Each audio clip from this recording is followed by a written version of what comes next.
Hola, mi nombre es Laura Sofía Cuillo Sánchez de grado 11A y el título de mi proyecto de investigación es la incidencia de los estereotipos en los trastornos alimenticios. El orden de intervención para la sustentación de mi proyecto de investigación es el siguiente. Iniciaré hablando sobre el capítulo 1, 2 y 3, los cuales se titulan Planteamiento del problema, marco de referencia y diseño metodológico, para continuar hablando sobre los capítulos 4 y 5. Y por último, las conclusiones. El capítulo 4 se titula Fases de la investigación y el capítulo 5, Análisis de resultados. El tema de mi investigación son los estereotipos y los trastornos alimenticios, y la pregunta que responde a mi tema es, ¿de qué manera la incidencia de los estereotipos en los trastornos alimenticios puede verse afectado por las redes sociales en adolescentes de 13 a 16 años? El objetivo general de mi investigación es demostrar que los trastornos alimenticios en adolescentes de 13 a 16 años pueden verse afectados por las redes sociales, y los objetivos específicos son: el primero es determinar los factores que influyen en los trastornos alimenticios por medio de redes sociales. El segundo es elaborar una estrategia para identificar la prevalencia de trastornos alimenticios en adolescentes de 13 a 16 años.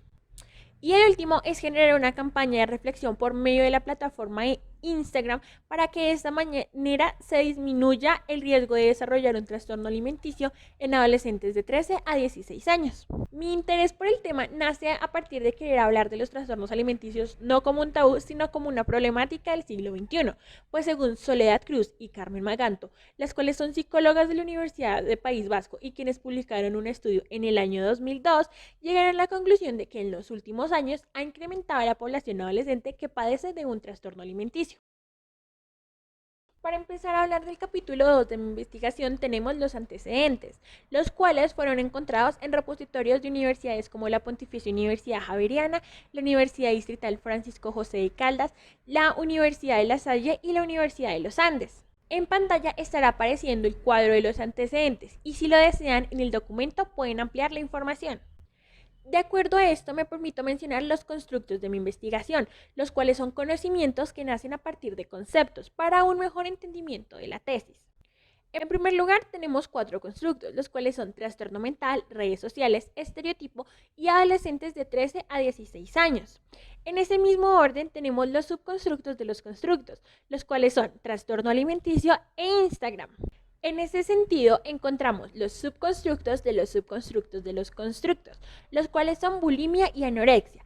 Y finalmente encontramos los subconstructos de los subconstructos de los subconstructos de los constructos, los cuales son bulimia nerviosa y anorexia nerviosa. En pantalla estarán apareciendo los mentefactos conceptuales de mi investigación. El primero corresponde al primer constructo de mi investigación, el cual tiene como concepto central trastorno alimenticio, como supraordinada, trastorno mental, como carácter de infraordinación según sus tipos y como isoordinadas, características y definición. Este segundo mentefacto conceptual tiene como concepto central Instagram, como supraordinada, redes sociales, como carácter de infraordinación según sus funciones y como isoordinadas, definición y características. Y por último encontramos el mentefacto conceptual que tiene como concepto central estereotipos en adolescentes, como supraordinada estereotipos y como carácter de infraordinación según su población, es decir, adolescentes de 13 a 16 años. Y asimismo sus isoordinadas son definición y características. En esta parte de la sustentación se presenta el enfoque, paradigma y metodología de la investigación. La metodología usada es la experimental, pues según Catena y Ramos Álvarez en el año 2004, esta garantiza la fiabilidad y la validez al momento de reproducir los resultados. El enfoque usado es el cualitativo, pues parte del estudio de la recolección de datos descriptivos. Y finalmente, el paradigma de la investigación, que según Martínez, en el año 2013, este nos ayuda a buscar la veracidad de los resultados obtenidos. En ese sentido, el paradigma que se usó es el empírico, pues explica una ciencia social por medio de una ciencia exacta. Pasando a hablar de las fases implementadas en la investigación, tenemos que según Berrocal y Expósito en el año 2011, estas deben responder a las siguientes preguntas. ¿Cómo se estructuró? ¿Cuál es la superestructura semántica del texto y bajo qué parámetros teóricos se desarrolló el documento? La respuesta a todas estas preguntas pueden encontrarlas en el video de presustentación realizado anteriormente y asimismo se pueden ampliar la información en el documento. Continuando con la referencia a Berrocal y Expósito en el año 2012, estos proponen las siguientes 4 fases de una investigación: diagnóstico, planificación, observación y reflexión. Estas 4 fases también fueron expuestas en el video de presustentación realizado anteriormente y también se puede ampliar la información en el documento. Para empezar a hablar de las matrices de categorías inductivas y deductivas, es necesario aclarar que estas nacen a partir de la pregunta-problema y el marco teórico. En estas podemos ver de manera codificada los posibles sucesos que se presenten al momento de aplicar el proyecto de investigación. El mapa de matrices lo pueden ver en pantalla. A continuación voy a hablar sobre la metodología de recolección y análisis de datos, tomando como referencia a Pearsman en el año 2014. La encuesta de caracterización cuenta con un total de 25 preguntas, de las cuales 8 son abiertas, 16 son cerradas y una es de carácter mixto. Asimismo, el autor propone que estas preguntas sean clasificadas por la siguiente forma: carácter probabilístico, carácter intencional y carácter de conveniencia. De esta forma también se pueden analizar numérica o textualmente. Para empezar a hablar de las herramientas de recolección de datos, en primer lugar tenemos la encuesta.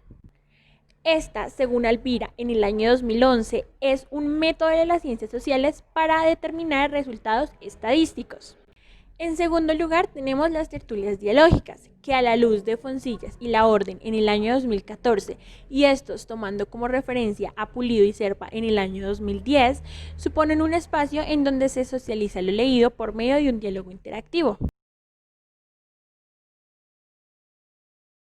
En esta parte del proyecto de investigación se expondrán los resultados extraídos de realizar la encuesta de caracterización con los estudiantes del curso octavo B del Colegio Hermanas Misioneras de la Consolata. En primer lugar, pudimos encontrar que el 75,9% de la población se identifica con el género femenino, mientras que el 17,2% con el masculino y el 6,9% respondió que se identifica con otro género. Un estudio realizado por Murdochowicz en el año 2016 demuestra que las redes sociales hacen parte del día a día de los adolescentes. Esto concuerda con los resultados, pues el 65,5% de los encuestados respondió que las redes sociales tienen un impacto en sus vidas.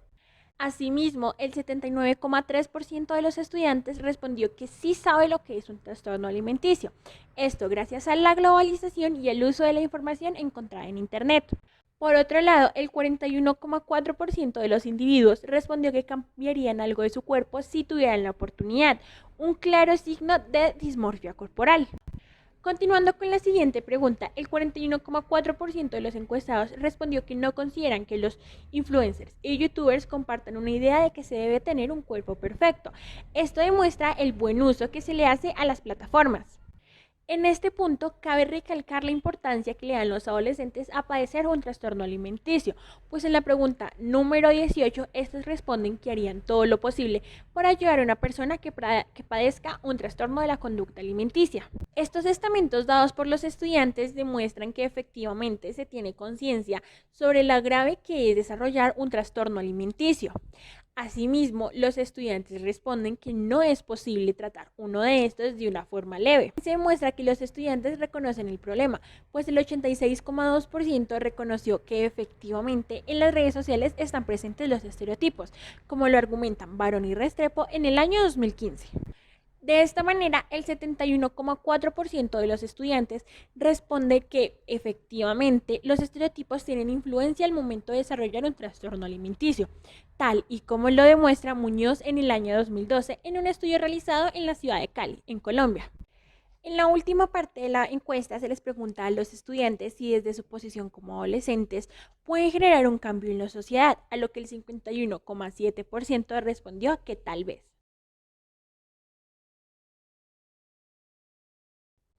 Como conclusión, se puede decir que se obtuvieron resultados completamente satisfactorios, pues estos coinciden con el marco teórico y el planteamiento del problema. Muchas gracias.